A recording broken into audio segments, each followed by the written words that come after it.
Hi everyone, Peter here from Flow High Performance, and in this video we will cover what training methods are effective at improving agility performance for field sport athletes.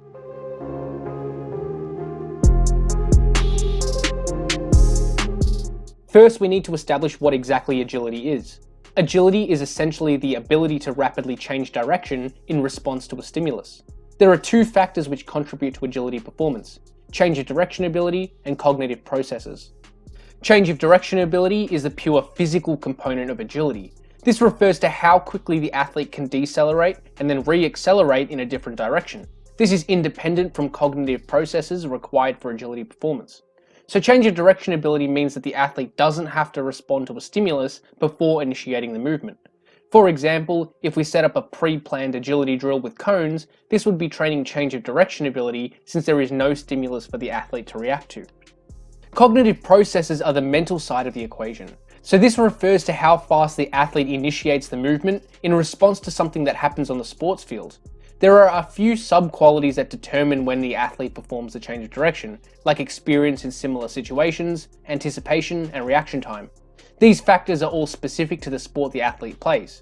The more experienced an athlete is at their sport, they are more likely to be able to perform the change of direction movement quicker because they can predict what will happen based on previous experience. So now that we know what agility is, let's now explore how agility is best trained. First, let's look at the cognitive side of the equation. As we established earlier, cognitive processes for agility training are specific to the sport. Therefore, the best way to train this ability is through sport practice and competitive matches.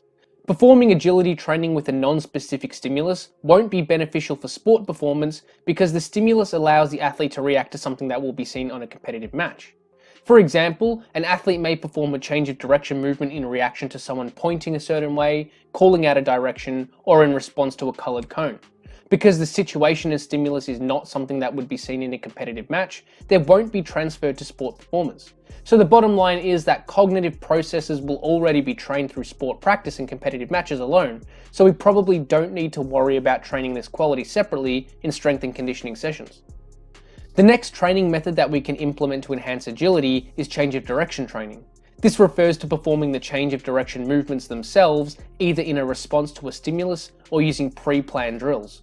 During sport practice, hundreds of changes of directions will already be performed each week at a high intensity. Therefore, it may not be necessary to perform additional change of direction work during strength and conditioning sessions. However, there may be two potential reasons that change of direction training may be performed outside of sport practice and competitive matches. The first is to perform a low volume of change of direction work to simply become more technically efficient at the movement. By using pre-planned drills, the athlete can consciously focus on performing the movement with the most efficient technique. This may then have positive transfer when the athlete needs to subconsciously change direction during sport practice. The other reason to perform separate change of direction work is during the off-season period or times where the athlete doesn't have any sport practice or competitive matches. It is probably a good idea to implement some change of direction training at this point in time to ensure the athlete is physically prepared to cope with the high loads of change of direction work that will be performed upon their return to training. The second method that can enhance agility performance is power training. This refers to using ballistic exercises with external load. Ballistic exercises refer to those which involve no deceleration phase through the entire movement. For example, maximal effort jumps, throws, and Olympic lifts are examples of ballistic exercises. When training to transfer to agility performance, we want to implement both concentric and eccentric power training for best results.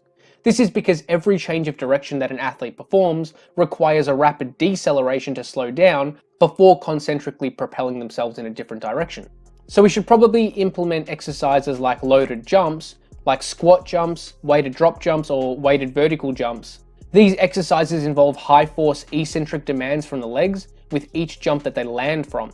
This will help athletes decelerate faster from high speed running and also apply more force when accelerating out of the change of direction.